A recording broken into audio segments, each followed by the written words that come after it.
Okay, first of all, it's not that I wanted to send you to prison. It's I follow the evidence and where it leads. So Yeah, okay. it's not like I plucked you out of all these people and said, yes, I'm going to send you to prison. Okay, all right, we'll get over it. Hold up, why do they doubt the kid? I'm about to prove them all wrong again. I got a low tolerance, cause they don't even know what the problem is. It's me. You waiting on the boy to fail, then hold your breath and face your death. Cause you play a roulette with each step I progress, no less. Go ahead and place your bets, cause we know where we at, we know we top tier. Cause all the hate that you bring, we know it stops here. I'm taking off like a rocketeer and stopping here. It's strange how they cannot see the future, but see profit here. Wait up. Man. Miles, we got Rod and Becky Roberts in here. Yeah, it should be an interesting show. Nah, you don't even know the half of it. I didn't even tell you how I'm going to open this shit up, but I know how I'm going to open it up. Yeah. You want to get right into the juicy shit? Let's get right into it. So, Becky, Yes. first of all, we got Becky and Rod Roberts in here. And I'm going to introduce you to them here in just a second. I'm going to tell you all about them. We're going to dig into their story, their real estate journey, their life story, how Becky is a sugar mama to Mr. Rod there. But before we do that, I think it is appropriate, Miles, to talk about how Becky almost arrested me for felonies When? and tried to send me to jail. Ooh, Becky. You didn't know that shit, did you? I didn't know that. Now, Becky just retired, and we'll get to that in a second, but she's been working for me the last several months. But it started with her trying to arrest me, or trying to send me to jail for Prison. felony, to prison for Prison. felony charges. I'm waiting on the charges. What were the charges, Becky? Felonious assault, deadly weapon. Miles, What'd you do? you can't. First of all, I did not do shit. I didn't do anything. So you say. So you say you had a good lawyer. That's what it sounds like. Did I have a lawyer, Becky? You did not. I did not have a lawyer. I never brought a lawyer into it because I believed in the justice system. I believed that our hardworking detectives of our city that would do their job and would find out the truth. And I knew there was one guy I was working with that was an idiot and would end up showing himself out anyway, and that's kind of what happened. But yeah, what year was that, Becky? Do you remember? It was in the 20 teens. I don't remember. 20 teens. 20 teens. Like Yeah, I don't remember what year it was. Probably 2015, 15. sometime around there. I was still a police officer at the time, Miles. I was doing real estate investing. I was still a police officer, and I was working off-duty gig at a nightclub.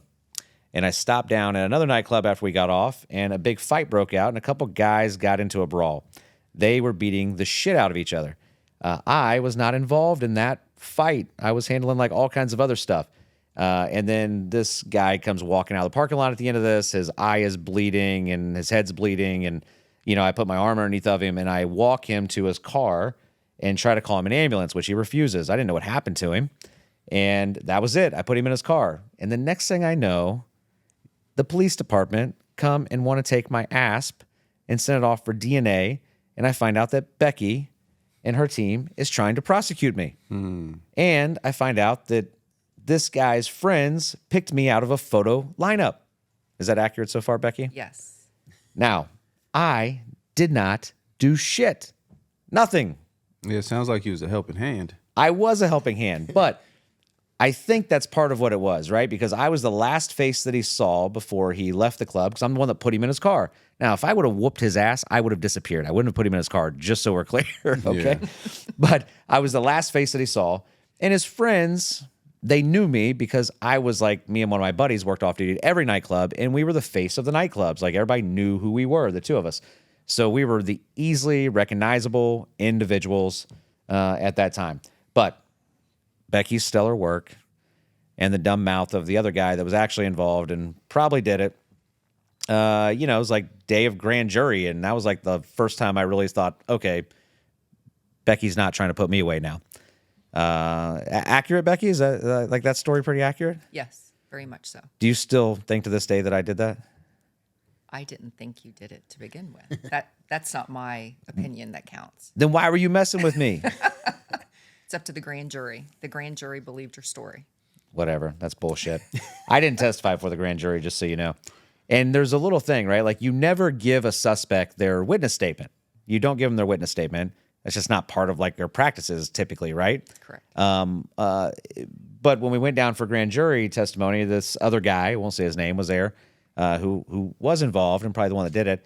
And I was there thinking we're going to go and testify before the grand jury. I had nothing to hide, which is why I was cool coming down without an attorney. And Becky asked me if I wanted to see my statement. I thought, that's weird. If I was a detective, I wouldn't let a suspect see their statement. And that's kind of when I thought, okay, they've moved away from me a little bit. But that was a story about how Becky and I really met, Miles. Yeah. Now, the question for you, Miles, would you let somebody work for you or would you mentor somebody that tried to put you in prison? Me personally, no. I ain't gonna lie. I stopped talking to my sister because she called the police on me for a year. So does this make me crazy? Does this make me crazy that I did a little mentoring and brought Becky on to work with me at our real estate company? Does that make me crazy? Nah, you're a good person, so no. That's what you do. I mean, you hired the guy that cheated on your daughter too, so that's just what you do. He does work here now. Dakotas does work here, and he did cheat on my daughter. It's a very true story, but we're not going to get into that. So, okay, so that's how Becky and I met.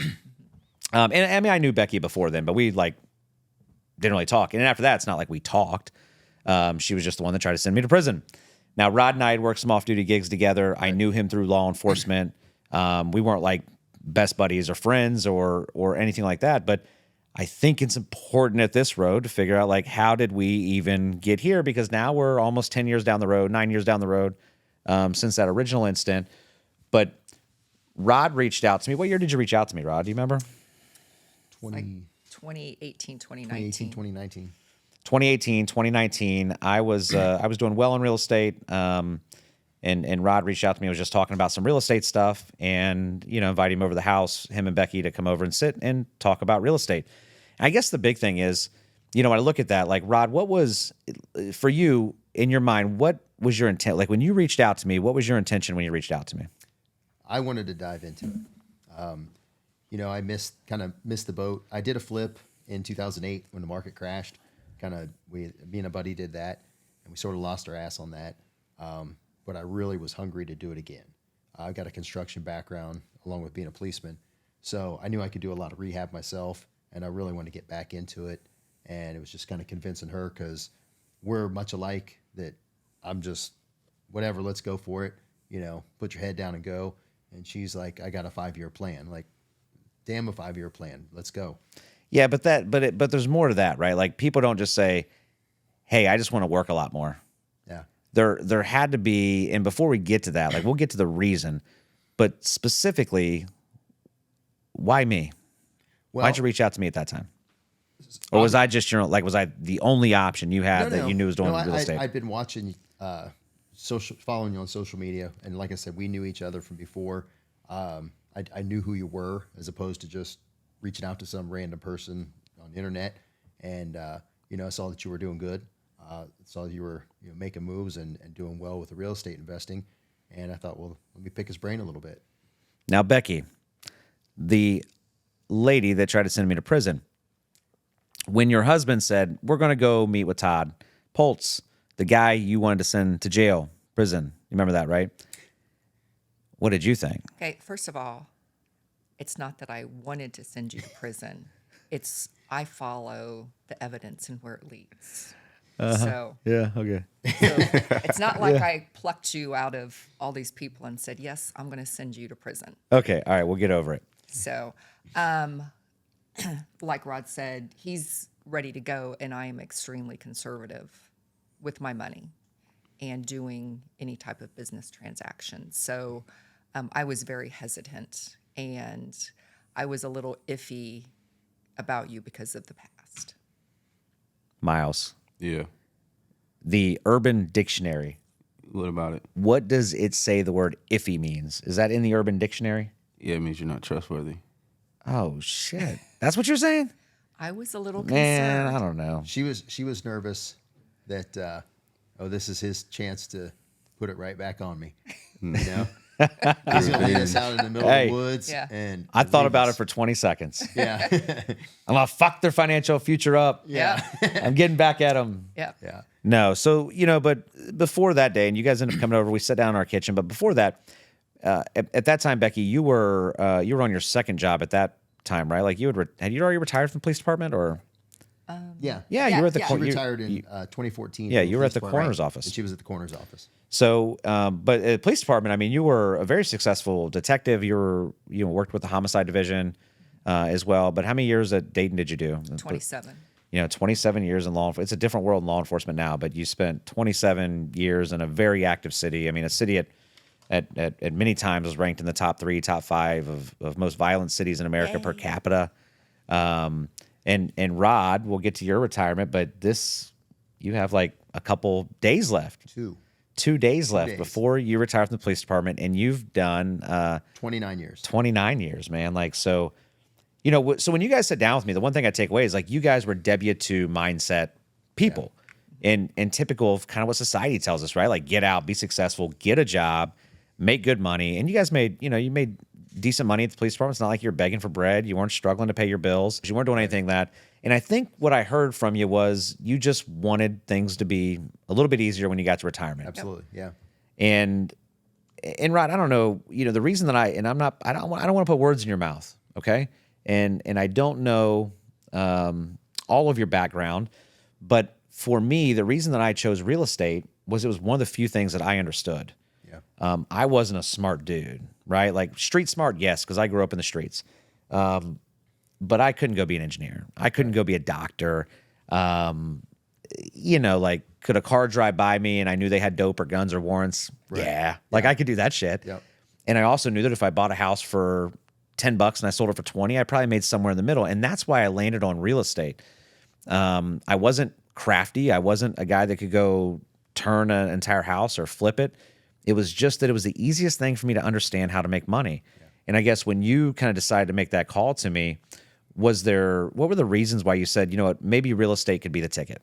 Same thing. Before I was a cop, I swung a hammer for a living, and even in the beginning, I worked part-time as a cop and swung a hammer. So I knew, and the same thing, if you buy a house for $10 and fix it up and sell it for 50, I didn't know stocks and all that kind of stuff, but I knew like if I bought a tangible thing and made it better, it was worth twice as much. And, and at the time we had a condo in the Destin, Florida area, and we talked about buying another one, and we brought that up to you, and you're like, well, what's it? We started talking about math, and you're like, well, what does that make? I'm like, well, it floats, and we can go there. And you're like, well, why not take that money and buy something that makes you money? And it took about 2 minutes of, you scribbling numbers down. And like, well, this doesn't make any sense to buy another thing that floats when we could buy something that makes us mailbox money. And I remember when we sat down, we set at the table and I asked you guys kind of what was your goal. And the number you guys threw out to me was $5,000. $5,000. Which is funny because, all the people that I talk to, and I don't mentor or help a ton of people like as closely as I have some people in this area, okay? Right. But I talk to a lot of people, and their goals are always the same usually. And they're like, man, if I could hit $5K a month, that would be phenomenal. And in the back of my mind, I'm like, well, that's pretty easy to do in real estate, right? Like, do one flip, and that can carry you $5,000 a month for, 4, 5, 6 months, right, depending on if you do well on that flip. You can buy apartments that you can very easily get to $5K a month. So I knew that wasn't going to be a challenge. But when you guys talked about that number, like, Becky, where did that number come from? $5,000 a month was your guys' goal to have extra money. And at the time, you told me that would significantly change your life in retirement at that point. Yeah, everything was him. He decided on that number. He's thought, okay, 5,000, just a nice round number.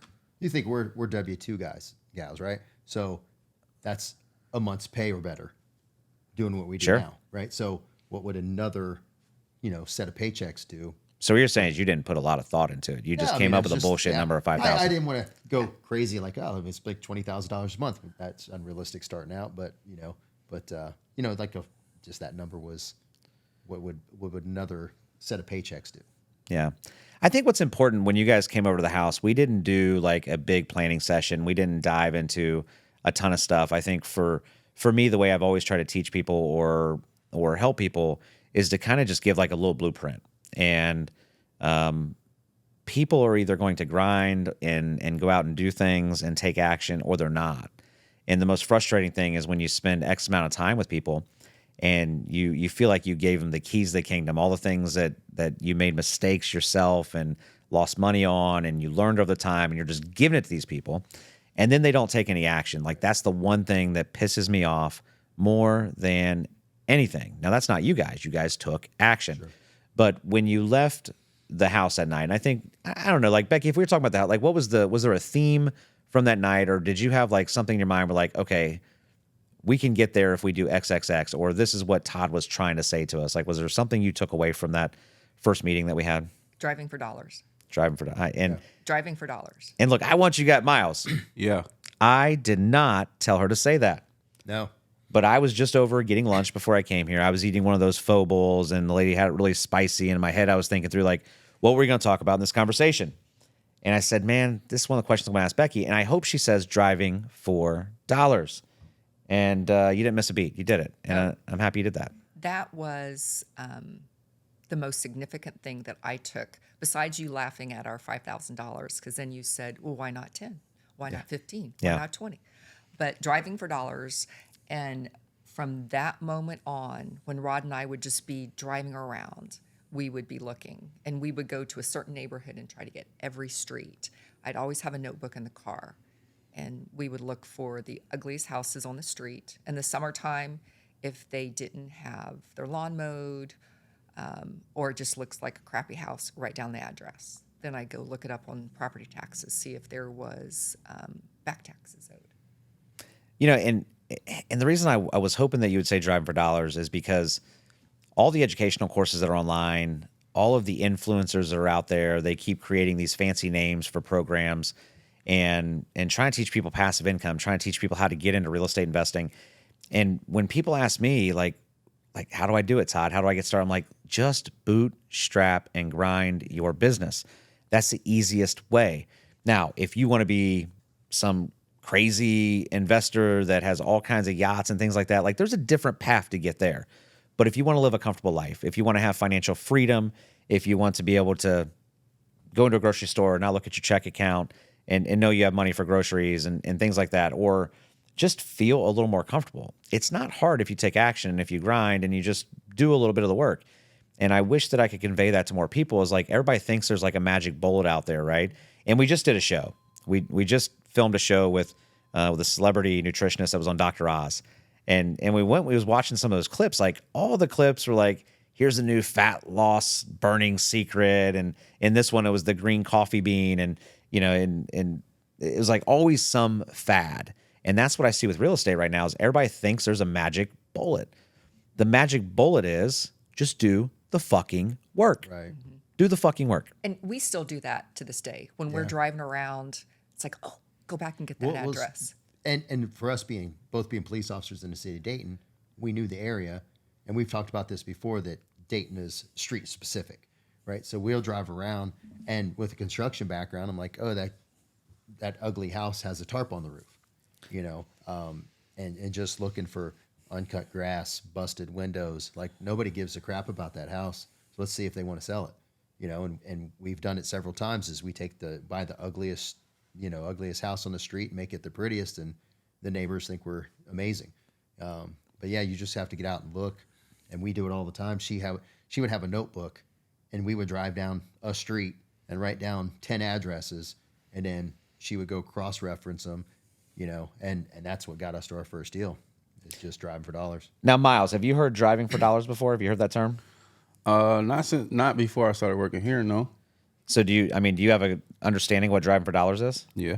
What is it? Driving around looking for something you wanna buy, or something that can bring you some type of revenue. Bing. See, he listens, man. He's learning. Yeah, I'm learning. He came in to run a podcast, videography, and he is learning. I like it. Now Makes me feel good. I'm the next real estate guru. Let's go. Well, and I'm the next video guy. I'm the next video guy. I'm the next creative director. Yeah, I bought him a new title plate on his door. The creative director. Yeah, love it. Appreciate you. Yeah. So, man, it's so, and there's easier ways to do things on a mass scale, right? Like if you want to wholesale properties, you're not going to go just drive and if you want to be a big wholesaler, you can't just go drive for dollars and expect that to float your business. You got to be able to use list and things like that. And there's all kinds of things that you can do to be on a bigger scale. But we're talking about a couple that doesn't have crazy expectations of what they want financially, because you have W-2 jobs, you're doing good, you're going to have retirement, and you're just looking for a little bit more. And Driving for Dollars is the ticket. And I think if people listening to the show and watching the show take anything from this, it's that the moms and dads that come watch their kids that I coach, the ones that I talk to at a sporting event or a school event, or just general people that I run into in the restaurants or gas stations that I talk to, and they're just looking for a little bit more. They don't want to be rich. They don't want a Lamborghini. They don't want all the fancy, crazy stuff, but they want to be able to go on vacation when they want to. They want to be able to retire when they're supposed to. They want to be able to buy extra stuff. They want to be able to leave a little bit behind for their kids. And for those people, I say, this is the show that you should listen to. Right. Absolutely. Because that is really what you guys are doing, right? Like, besides being great people and humble people, that you weren't looking to go buy a $160 million yacht. You just wanted a little bit more. Now, Miles, we talked about Driving for Dollars. Yep. But Becky developed her own strategy. What's that strategy, Becky? You haven't heard of that strategy? No. It is called Diving into Deaths for Dollars. Oh, wait, what? Diving into deaths for, I just made that up. Oh. It's called Death Diving Dollars. Is that like finding people that's about to die and buying their house? So Becky, Kind of. it's pretty close. Becky's second job after she retired from the police department, she was a death investigator with the coroner's office in the local county. And she used that to her advantage a little bit. Now, she didn't do it on company time or anything like that. There was no conflicts of interest. But she had firsthand to like pretty much most people that were dying in Montgomery County, right? I did, but I kind of did do it on company time. I tried to, hey, see, that's the shit, Miles. I tried to save her, and now she just blew herself out, but she's retired, so it doesn't matter anymore. And my boss knew. I told my boss. So like you're just resourceful, right? So like, yes, you can go do a W-2 job. And this is like, I think the best person, okay? And I mentored somebody, and I try to get them to come talk to me. They're so humble, they won't even share their story, okay? But I mentored a mailman, all right? And he's one of the most successful people that I've ever mentored. He's doing very, very well right now. I won't even say his name because he doesn't want that. He doesn't want anybody knowing. But he was perfect. He's delivering mail every single day. He sees if mail isn't getting picked up. He sees if cars aren't moving. He sees if the snow's not going. And he's going to the same neighborhood every single day. And he just made that. Like, he's delivering his mail. He's like, oh, okay, 122 Main, got it. 1444, blah, blah, blah, blah, like, got it. Same thing you guys are doing. Mm-hmm. But it's like being resourceful. You can do that while you work a job. So, Becky, how did you use, man, it sounds so cold, people dying to help you make money? Well, and we looked at it as we were helping the family too. She's a problem to be solver. quite honest. Yeah. So we had this gentleman, and Hold on, is that what you said to make yourself feel better about what you were doing? no, we did help this family out. Okay. I was called out to a scene where a guy overdosed, and part of my job is to look around the house, inventory, make sure his wallet is there, nothing suspicious. So I'm looking around, and this guy had totally rehabbed the inside of his house. Outside looked great, a nice new fence in his backyard. And so part of my job is to locate the next of kin. His next of kin was a sister who lived in another part of Ohio. And when I'm talking to her, she's like, oh my gosh, I don't know what I'm going to do. I'm his only relative. I don't want to deal with a house. I'll have to get an attorney, have to get a realtor. And I'm like, well, this might be extremely inappropriate, but I'm just going to say it. Me and my husband would be interested in buying this house from you. She's like, oh, that would be great. So we talked about a deal, and we helped her get rid of that house very quickly, very easily. Miles, what do you think? Sounds like a setup. On a shady radar from 1 to 10, what do you give it? About a 6. Oh, come on, Miles. Now, I ain't gonna lie. So I do something similar. So like I don't even tell people about part of this, but I've bought a lot of properties in probate situations, probate courses. Matter of fact, I have 2 probate attorneys that are on speed dial. They send me deals. I send them deals. I'll find a family that's struggling to get through a probate thing. And the truth of it is, and yes, we're joking around with it a little bit, but you really do want to help people too, right? Like that's the beautiful thing about real estate is, yes, you can make great money at real estate, but you can also help people solve problems. Yeah, this lady did not want to deal with this house. Yeah. She was estranged from her brother. I think she appreciated my offer, and it benefited us both. Now, which property was this? This was on right down the road. Oh, yeah. And do you want me to say the street? I don't care. Ozark, on Ozark. Oh, okay, gotcha. Yeah. So, but yes, you came in, you helped the family, you solved their problem. You guys had a property that you end up making money off of. How much did you guys make off that deal? $70,000. $70,000 off that deal. Now, somebody says, "Well, that's horrible, right?" Well, there's no difference in what Becky did by being in the type of position that she was in, and what I've done in the years, and what a lot of people do, right? Like, I look at, the death records. I look at the obituaries when they come out, and I take those names and I start typing them in the county system as many ways as I can think, as many combinations as I can think. And sometimes, like, I found one, right? Like, I'll tell you, one of my stories about this. I found an obituary with a guy, and I typed his name in, and I knew I'd heard his name. I knew he was maybe a landlord, but I typed his name in, and I found that he had like 40 properties. And I was at his house. You were at his house? Yeah, he was murdered. Mm-hmm. Oh. Mm-hmm. Well, no, we're talking about 2 different people. This one was natural causes, but I did buy properties from the one you're talking about too. So, but there's more to it, right? Yeah. So the one you're on, he was actually murdered at his property. Doing things at his property he shouldn't be doing as a landlord. But the one that I had ran into, I started typing the name in, and I found he had all these properties, and he had multifamily properties. He had a 16 unit, he had a 4 unit, he had duplexes, he had single families, and they were all around properties that I owned. So I then did exactly what you would do in your role, which is I got to find the next of kin. I got to skip trace, and I got to do all that. And there's websites out there you can do it with. But for me, there's one very easy way to figure it out when you're in that county is when you run somebody that has multiple properties, especially if they're a C-class landlord, there's always going to be one property that kind of stands out to you. It's like, that doesn't really fit in with all the other ones, right? And this one happened to be in one of our kind of affluent suburbs. And I'm like, that's probably his home address, right? So I called. Wife wouldn't answer me. I knew he still had a wife. Daughters wouldn't answer my phone call. So I went down and I wrote, nobody would answer the door when I went down there, big, beautiful home. And I left a handwritten note. I didn't say anything about the real estate. And I did, in fact, know her husband, just not personally. Like, I'd ran into him in investor meetings and things like that. It didn't register to me originally. But I wrote her a handwritten note, said, hey, just want to let you know that sorry to hear about your loss. And I know that you are probably stuck with a lot of properties that either you know about or you don't know about. I have a lot of properties in the area. I have a lot of teams in the area. If you need anything with your properties, or if there's anything my family can do for your family, give me a call. Never heard anything back. And it was literally almost a year to the day after I left that note. And I got a call. And it was a little older lady. And she said, hey, Todd, this is so-and-so. And I'm like, I don't know this person. Like, who is this, right? Like, didn't even register me because by then I'd done hundreds of deals.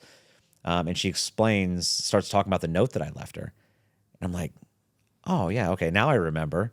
And we start talking about that. And I asked her one question. I said, why are you calling me back? Because she just got done telling me she gets all kinds of flyers and things from wholesalers. And she goes, you're the only one that never asked to buy a property.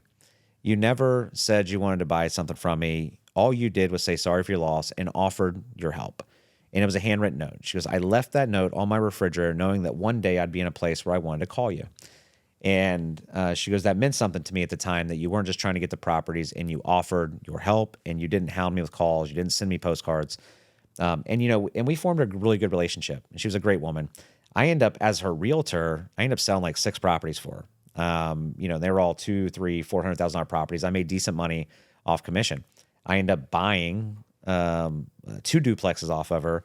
I mean, at the end of the day, I would say I probably made $150,000, $160,000 just from that one obituary. And it's lots of little things like that you can do that people just don't do. So anyway, nothing wrong with what you did, but I think it's important for people to understand you got to be creative with how you find deals. Now, that wasn't your guys' first deal. No. So let's go back to that. So we get done talking. You guys set your goals, and we kind of lay out what we're going to do. And you guys are looking for your first deal. You wanted to flip a house, and I ended up hooking you up with a house that I had under contract that I was going to flip.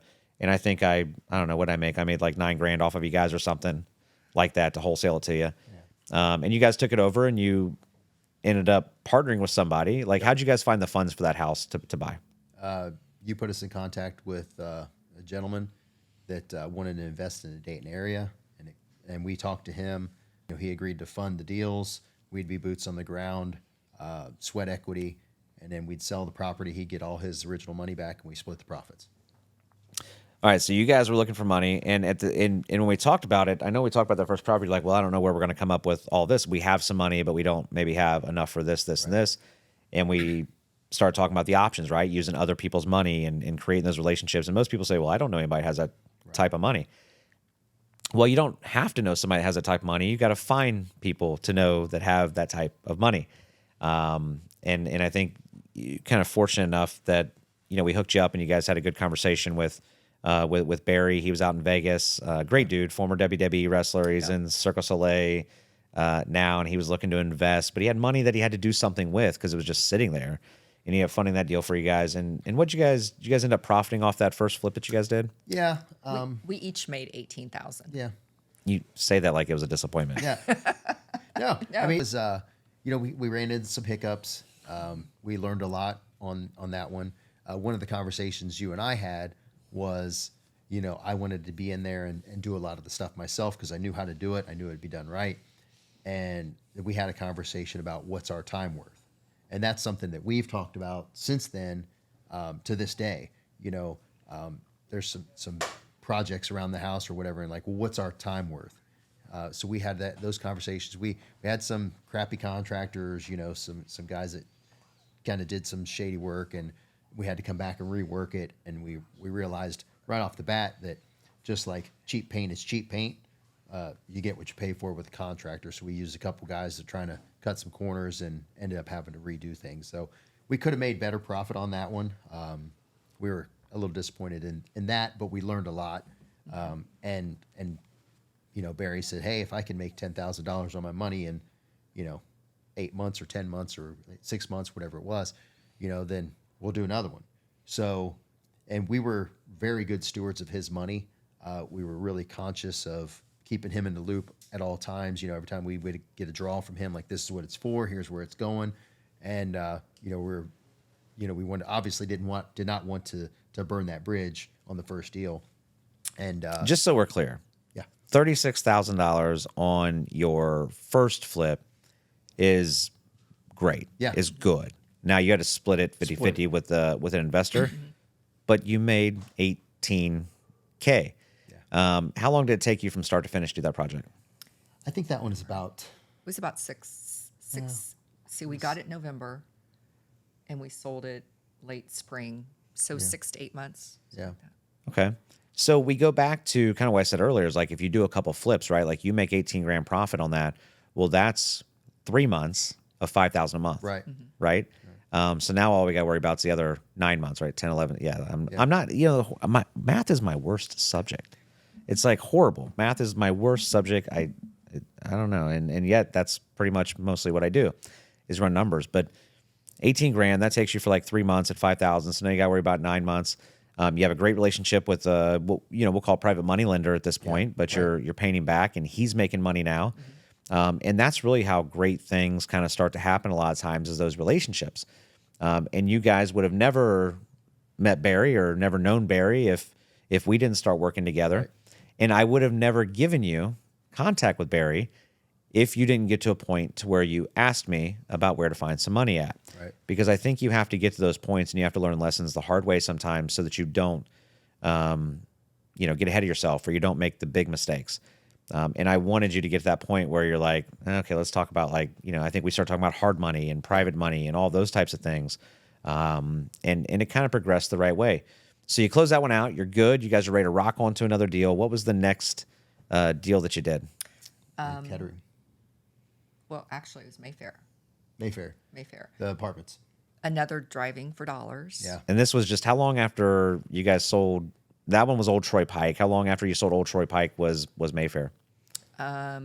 We talked to him November, so 6 months ish. Now this is we talk about this, and when we say Mayfair, Miles, Mayfair was an apartment complex. It was a 9-unit apartment complex. 12. 12? 12 unit. I mean, I've rehabbed and I manage it now, so I should know how many it is. It's 12, right? Yeah. 2 6-unit buildings. 2 6-unit brick, 1 story, 1 Oh, I was bedrooms. talking about Marston's. This is Marson. Mayfair and Marson. Marson together. Marson's Mayfair a 9. is 2 6-unit buildings. The one was burned out. The other one was nice, decently nice, and was rented out. And then you have 9 unit. in Marson. Marson, which that one is 9 units, right? Yep. And then a piece of vacant land that And- used to hold a 16-unit building. Incredible, right? And now, how'd you find this one? Again, driving for dollars. I was working again at the coroner's office, and I was going to a call, and I see this crappy apartment building on Marson, which is right off Main Street. And I thought, So when I come back from my call, I stop and get the address, and then I punch in property taxes and see this guy owns a ton of money for this building. And then it pops up with the 2 on Mayfair and then 1 on Niagara, but that ended up being a vacant lot. But he owed 70. $72,000 in back taxes. So your first multifamily deal that you're possibly thinking about is 21 total units, 3 buildings. Right. And most people say that's a big deal to start with. It was daunting. It was scary. Yeah. But I'm like, price is right. But what it's a great example of is you saw there was opportunity there. You didn't know if you could handle the whole deal. You didn't know if you had money for the whole deal, but you knew there was opportunity there. And at that time, you know, like, what was going through your head? Were you like, we're not gonna be able to afford this, or like, what was you thinking at that Well, point? someone told us, find the deal and we'll find the money. Find the deal first and then you'll find the money. That usually works. Somebody told us that. It doesn't work 100% of the time. All right, But it's worked. It's happened with us. You know, we find a deal, we'll find a way to pull it off, right? So yeah. So I think what you found, like on that deal, was like you didn't want to take on all 21 units because the 9 unit was, man, that building was rough. It was the rough. 9 unit needed renovation, like really. I mean, big. roaches, bed bugs. It was infested. I mean, there was probably like New York migrated rats in They're there. big ones. There was, and I have a picture. And I joke to people, like tenants will call in all the time. Well, I got a rat. No, you don't. You got a field mice, a field mouse, Yeah. right? Like little tiny guys. So when one of my maintenance guys was in Marston, he was like, "Hey man, there's a rat over here, Todd." I'm like, "There's no rat over there. You got a field mouse." And he said, "I'm sending you the video." And he sent me a video of a New York freaking rat. Like, I don't know how it got there, but it was huge. So the building was messed up. So between it needing a lot of work and needing a lot of money,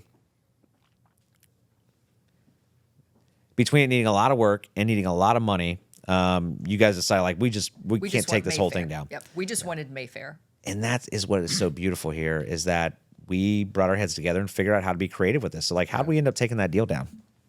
Well, you decided. We decided. we decided. Miles, we decided. Yeah, we. You thought of a great plan, and you found an investor who would basically buy the whole thing, and then we would buy Mayfair back from them. But not just buy it for what it was. We were basically wholesaling the 9 unit to them, so you guys could make profit off of that one. Yes. And that was it, right? So I had investors that were looking for multifamily that were willing to pay more for multifamily than what I would pay for them, just because I'm local. Like, I get crazy deals, right? But like out of town clients aren't always going to get those same deals. But we knew what their buy box was. It was a great deal for them, right? And that was going to allow it. So at the end of the day, like, you end up with 12 units out of this thing, 2 buildings. Right. What'd you end up having to pay for those? $17,000 a door. $17,000 a door, right? Like, it's incredible, right? Like, that is a deal. Now, one of the 6 units was, and now just the 9 unit building, my clients ended up getting it. They end up renovating the whole thing, doing really well on it. And then a fire strikes, and, you know, it kind of goes back down a little bit, and we're kind of battling through that with them right now and getting ready to rehab the building for a second time, right? Like, it's the evolution of real estate. But you guys ended up with these 12 units, which is your first multifamily deal. And that is a way to start, man. Like, you bought exactly what people want to buy in the Midwest. You bought slab, Yep. ranch, Brick, one 1 story. story buildings. Everybody has their own entrance. There's no common area. Yeah, it was for us being police officers, we didn't want something with a common area. Right. Because that's where the dumb shit happens. Right. Everybody goes in their own building. The first 6 unit that was rented had a fire in 2013. That building had been gutted to studs and redone, so everything was brand new in there. The second building, you could stand in unit 1 and see the sky through the hole that the firefighters cut in there 6 years prior. The thing was filled to the roof with furniture. Basically, everybody just left. So we did a hard money loan for that renovation, about $350,000, and a contractor still in $26,000 from us later. Well, don't curse over that, right? So you, Yeah. So you decided to take the project on yourself. You're going to project manage it. I had offered to project manage it, but I wanted a project management fee, which I feel is fair. And but you wanted to do it, and that's fine. And you know what you're doing, so it was fine. But you got stuck like a lot of people get stuck with some shithead contractor. Yeah. It's happened to me. It happens to a lot of real estate investors. But you had to get all new trusses, Right. and he had to order them from Kentucky apparently. And you guys gave him a down payment, right? Yeah, we did. The thing was nuisance abated, and it had been vacant so long. We had to start. Everything had to be, drawings. Spent $12,000 on drawings. Everything had to be done by licensed contractors that were approved through the city because it was nuisance abated. Every step of the way had to be checked off. And this guy was a roofer who had done a roof for us on a previous flip. We had a decent relationship. He did a nice job. And, so we had this conversation. He's like, well, I'm going to do the roof. And basically from the drawings, this building's 6 units and half of the building had to come off. Basically, we take the lid off the roof, off the square, and half of it had to be redone with new trusses, new sheeting, shingles, the whole 9. So half the building's got to come off and go back on. He's like, look, I want to do the roof, but I'm going to have to bust your head on the roof basically to make my money back. Why don't you let me I'll sub this whole thing. Sub the whole job. I was like, okay, did a decent job with this before. And so we give him down payment for to order the trusses. Now this was just barely post COVID into COVID, and everybody was, the supply was crazy. This was, sheets of plywood were $65 a sheet, and that kind of nonsense was going on. And basically he just had an excuse. And Kentucky flooded, the truss company was flooded, and they couldn't make our trusses, and we're this and we're still working W-2 jobs, right? So we're still working every day. So this thing didn't get the attention that it needed. And like, well, I'd send him a text. Yeah, I'm going to call him today, and before I knew it, 2 months had passed, 3 months had passed. And then basically we just came to the realization that like this dude just hosed us, and he got us $23,000. And so I, filed a police report. We took him. He's in prison for something else, but he got 3 felony counts against him, and we got our money back, a little bit of our money back, and then he went to prison for some other stuff that he was doing. So we're still out $23,000 of 26 total. Now, Miles, let me ask you a question. Yep. If you were some gangster motorcycle guy Yeah. who was a contractor on the side, and you said, I'm going to steal deposits from people on jobs, would you choose to steal from 2 police officers? Not at all. Not at all. I mean, what sense does that make, right? And I knew one of his friends, and I actually tried to call him, right? Yeah. And he was cordial with me, and I told him, I said, listen, bro, like just give them the money back. That's all they want. Yeah. But you made the wrong decision. You decided to do this to a couple police officers, and they're going to pursue you. They're going to file charges. They're not the little old lady that you stole the deposit for a fence from. And they basically just said, screw it and get off there. And you got the contractor off there. Yeah. But you moved the project forward, and you end up finishing up the 6-unit building. You brought in a great contracting team that finished it up. And that building is operational now. And then since then, you've bought another 5-unit building, which is one door down. Yeah, 5-unit. There was one door down. And by this time now, we're like, the burnout building doesn't scare us because it's not something that you take on with your first big job, but we did. And, so this building 2 doors down was a 5-unit brick, same kind of deal, had a kitchen fire. And, that owner just didn't want to mess with it, and, bought it from him and a wholesaler and did a good job on that. And, got that building for 105,000, 115, something like that. I think 115. And put some money into that one. Now we've got 17 doors within 120 yards of each other, and 100% occupied, and it's cash flowing like crazy. All right, 17 doors. So let's recap. All right. And I think this is what's incredible. When I said it earlier, it's if you just bootstrap and you grind, you can make it happen. What happens is people want to be one-trick ponies.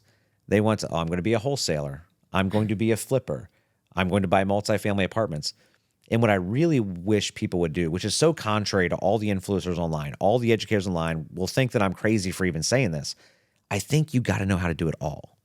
And that's the way you make money, because depending on, like for me in my business, I don't care what our stock market does. One, because I'm young enough and I know I'll recover from anything, right? Like, it takes average of 7 years for a stock market to recover, a recession to recover.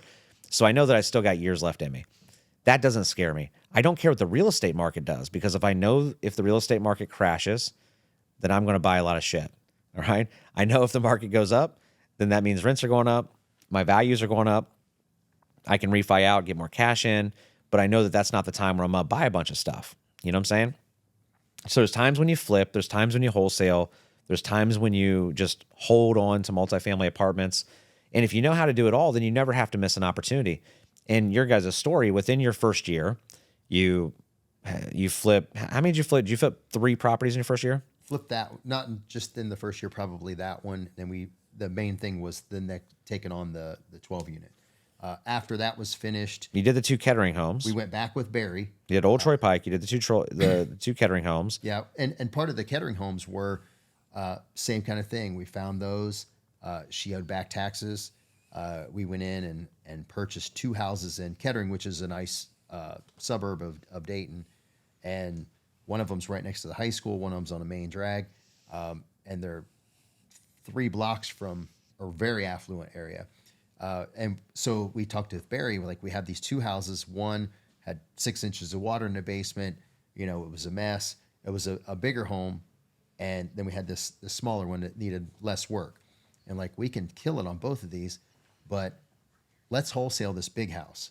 So we put it on a local real estate page, and it went bananas. I put it on there for $115,000 or something like that, and it just went crazy. So I put a lockbox on it. About 10 people went and looked at it, and I had a lady call me, a young investor, and she's like, "Listen, I want this house. What do we got to do to close this up?" I was like, "Make me an offer that makes me take the lockbox off." She says, "I'll give you $105,000 for it, and we'll close in 2 weeks." I called Barry, and basically we bought both those houses total for I think 85. about $80,000. We roughly $40,000 in each one. I said, "Barry, we could make $60,000 in 2 weeks." He's like, "Sell it yesterday." So we wholesaled that one and made $30,000 a piece. So you have, don't get ahead of yourself here. Yeah. You have 2 houses in Kettering that you find driving for dollars. Yep. And you are going to buy both of them together. Make sure everybody heard that. Both of them together for $80,000 total. Correct. All right. But one house, and we talked through some of these, but the one house we're going to be able to sell to somebody without having to flip it for $105,000. All right. So right off the bat, not only do you make a $25,000 profit by wholesaling kind of right off the bat, and there's some other soft costs and things like that. So people listening, don't hold me to my math numbers. Yeah. I know they're not completely accurate. Let's say $25,000 because you wholesale it. So you end up with a house that you're going to be able to flip for free, and you have $25,000 profit already. And that was the deal, right? That's a great deal. That's a great real estate deal. And most people will never find those deals. No. All right. But they are out there. You just have to work hard for them. Yeah. So you end up flipping the second house. And we did a fantastic job. It's right next to between a high school and a middle school. Yeah. And we ended up selling to a young couple, and this kid grew up in that neighborhood, wanted to come back. It's a little Cape Cod, 3-bed, 2-bath, and with a full basement. And, we just killed it. And the first thing we did was had trees that were as high as the chimney. And we cut all that stuff down day one. And the neighbor's like, thank you. We've been looking at this eyesore and every one of these houses has a manicured yard. You know, you can watch the football game from the backyard kind of thing in this town. And the neighbors immediately were like, this is fantastic. Please don't rent this house. Please sell it to someone, you know? Sure. And we ended up selling to a young couple that work at the Air Force Base, and he grew up in that neighborhood. And I think they were in their early, mid-20s. Yeah. You know, both professionals, and, you know, it turned out great. Sure. So what'd you end up selling that house for? I know 265, because when I think we first started, this took about a year because we got delayed because of COVID stuff. Yeah. Sure. And when we bought it, we were anticipating selling it for maybe 2. Yeah. But then the market just continued to go up, and I'm thinking it was like 265. Yeah. So what'd you guys end up making off of that flip? I think we each made about 30 to 35. It's about from that one. 70,000 profit on that. You made 20, 25 off that. Yeah. So you guys are at, I mean, damn near $100,000 on these 2 houses. Yeah. All right. So all within the first year, if we put it all together, not with what you had to split with your private lender, but you make 36,000 on the first one. You make close to 100 grand on this deal as a whole, right? So you're at 136,000. You end up with 12 units all together. That's pretty fast and pretty incredible within a first year, right? Well, it wasn't all within a year. That was probably 2 by the time you years. sold it, yeah. Yeah. But you got all the deals flowing pretty close to like the 1 year mark. Yeah. So that's a good, even if that's 2 years, that's good. That's more than what a lot of people will do in their 2 years. So now at the end of the day, you're sitting here with 17 multifamily doors, and you guys are like literally 3 or 4 days away from shipping your butts down to Florida and living in a beautiful home that you just built down in Panama City, right? Yep. Correct. Now, is this kind of the time? Like, is this the exact time where you guys thought you were going to retire and be down in Florida? Yeah. Yeah. She retired in 2014 from the police department and then worked for the coroner's office for 8 years before she came to work for you. And so I thought I was going to be able to go between now and spring. So when they said you can go as early as the end of November, I was like, well, that's where we're going.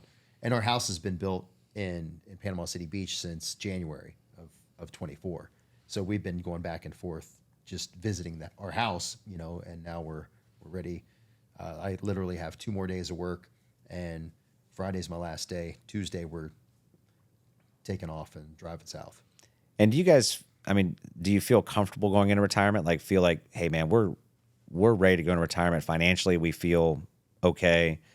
Like, is that how you guys are feeling going into retirement? Or we talked about the $5,000 thing back in the day, but so just the 17 doors, they've refinanced. They appraised for almost $1 million. And we didn't touch on that, but you were able to refinance all of them, pull all your money back. Everything out, back, yeah. Right. We interest rates went up a little bit, so we didn't get to pull quite as much money as we could just a few years prior, but was probably a good deal. That our refi was done. The income from the 17 doors, like I said, we're 100% occupied right now. We have 15 of 17 doors have veterans. Some guys that were formerly homeless. So we got single older guys that take care of their place and can live there till they're dead. And so these things cash flow enough that pays our mortgage for the apartments themselves, for the refi, pays the remainder of our mortgage in Florida, and makes about $4,000 a month. You can't really do it much better than that. You can, but Yeah. man, it's good. So you flip, you wholesale, you buy 17 multifamily doors, and you burr. Yeah. Like, people spend years just trying to understand what the word burr means, which, by the way, us real dudes were burring long before they ever created some little fancy little term for it and wrote a book about it, okay? Like, that's the way you invested in real estate. Yeah.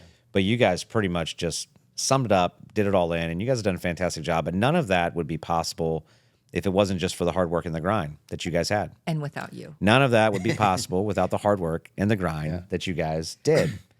And one of the things, like when we had, going back to that first conversation, And we quickly realized that in talking to you, I'll teach you to fish, but you have to go fish, you know? And we talked about this earlier, you know, so many people like want to do this, but they don't want to do anything to do it. They just want it to fall in their lap. And, you know, we're like, okay, he gave us some ideas and some tools, like driving for dollars. That makes sense. We do that all the time. We've been looking at crappy houses every day at work. Like, I know where 5 houses with tarps on the roof are right now. Like, it, you know, and it just kind of clicks, and you're like, well, let's go figure out who owns them, you know, and you start digging. And I think, I'm sorry. That was one of the things that, you know, once she retired, she loved that investigative thing. Like, let me figure out who owns this thing, and let's see if I can find them, see how much they owe, and then let's see if we can, you know, get them to sell to us. And you have to not take no for an answer. You know, like the 2 houses in Kettering, it took probably 2 months to find this lady. Just to find her, yeah. Just to find her, because she was like off the grid. And we actually went to an address and knocked on the door. And Rod was always embarrassed to do this. I would always be the talker. But if we're going to a strange house, I want him there. So knock on the door, and I'm saying, hey, you know, this is who I am. I'm looking for so-and-so. And we actually knew this lady from work. And I mean, just what a blessing. But we said, we're looking for this person and why. And she goes, oh yeah, she's living here. She's in bad shape financially. And I'm like, hey, can you call her to see if we can go talk to her? Because we want to help her, one, get out of debt, get these houses off of her back. And she called her, and she goes, yep, this is her address. She's waiting on you. And we drove went. there then. Sure. Why wouldn't you? We went. Why wouldn't you? You got to go. Yeah. Drove straight to her. And it's an uncomfortable conversation to approach somebody and say, hey, I know you're in debt, because that's embarrassing for people. Right. And you just have to be able to approach that give them some dignity, you know, let them know that you're going to try to help them.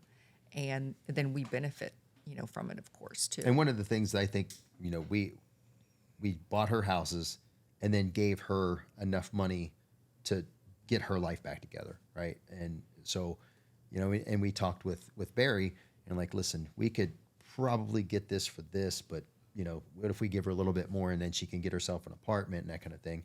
And she was very appreciative of that, and it made us feel like we weren't ripping this lady off, you know. And you know, we could have got a really good deal, but we still got a fantastic deal. I mean, and we were And not just that, though. There's more to that, what you just did, okay? The number one thing in investing, in business, in real estate, in entrepreneurship, the number one thing is integrity through relationships, all right? And what you did was you knew you could wholesale that house. You didn't cut your private money lender out, even though you could have cut him out. You didn't have to give him profits. He wasn't entitled to that. You didn't have any agreement for that house. You could have very easily had him fund that deal, and you just wholesaled the deal. Yeah. But you didn't. You that still actually never even crossed our mind. And honestly, we were every time we dealt with him, you know, we were extremely good stewards of his money. Like, listen, this is a gift. You know, we can't kept screw this up. immaculate receipts. Yeah. I kept track of every penny we spent. He knew every cent that, you know, hey, we need a draw. This is what it's for. Here's what we spent, you know. But again, we couldn't have done the very first deal without him. You Right. know? So, you know, if he so many people don't do that, though. Yeah. So many people get greedy. No. And money becomes the best of it. And there's a reason why you've had success. There's a reason why you're doing well. There's a reason why you're going off to your dream retirement home in Florida and leaving us all here in cold Ohio. It's because you're good people, and you do the right things, and you do the right things when nobody's looking. And that makes a difference in the business world. And I try to say that to people all the time, right? And some people just get caught up in the money. Some people get caught up in the greed. Yeah. And if you don't do that, like, things will come back to you tenfold. Oh, yeah. Like, they will come back around to you, like, in droves. And I really, really believe that. And you guys know my mentor in business, and I was always like overcautious with his money. I always wanted to give more. And I'll tell you, like, I could call him at anytime and say, hey man, I need like $300,000, $400,000, $500,000, like close this deal. And he'd be like, all right, well, I'll be back in town tomorrow. You want me to wire the money? You want me to send it to you, the title company? And when you do that and you do it consistently with people, it's that much easier to find money for deals, to have relationships and people that you can count on.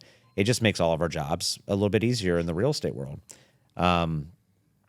So as sad as I am that you guys are heading off to Florida, and Becky, if you would have asked me back when you were trying to send me to prison, if I would have ever thought that we'd be sitting here and one, that you'd be working for me, I would have thought that you were crazy. And all my friends at the time, who are still my friends, but not people I hang out with a whole lot anymore, they would have thought that it was the craziest thing in the world. But I've appreciated the time that I've got to spend with you at work and be a very tiny, minute part of your guys' journey, and having phone conversations with you now about businesses you guys are looking to buy in Florida, a bird cage business, a blind business, like things like that. I know when I take those phone calls or when we're talking, that would have never crossed your mind several years ago. No. And seeing people that I've just given a little bit to, like you guys are the reason for your success. It's your guys' grind, your work that created it. But seeing you kind of blossom into an entrepreneurial spirit the same way that I did years ago when I had a dream of doing something more, that is the reward in itself. And I never charge you guys a cent for a phone call. I never charge you guys whatever, but I sold a couple houses for you as your realtor. I get to see you be successful. I get to call your friends. I get to see you guys kind of be where you want to be at. And for me, those are the most rewarding pieces of just helping people and being a good person and reaching out. Like, payback's good, money's good, but it means something when I see you guys taking on that entrepreneurial spirit, because I preach it all the time. Most people don't listen. Well, and I think when I started to work for you, I realized how busy you were. Always on the phone. Always on the phone. And in the beginning, when we started our first flip, I remember Rod calling you all the time. Yeah. And you always took our calls. If you didn't take our call, you called us back that evening. And when I came and worked with you, I can look back and think, you were very, very generous. And there is a true kindness about you. I at work, I've seen you be truly kind to people. And I know you downplay what you've done for us, but you have truly changed our lives, and you've changed our children's lives, because we're going to be able to leave a legacy to them. And we can never thank you for that. Miles, shit is getting deep. Yeah, it is. And with that, I'm going to say thank you. And I want nothing but the best for you guys. And I'm in Panama City all the time playing baseballs with my little guys that I coach. So we will certainly see you guys down there. And Miles, Yeah. the moral is I didn't get arrested. Yep. Becky and Rod are living retirement life in Panama City with an old retirement crowd. That's right. Rod has a sugar mama. Yeah. And they are now crazy entrepreneurs and going to do big shit. So that's a wrap, man. Thanks, guys. Thank you. Thanks. Thank you.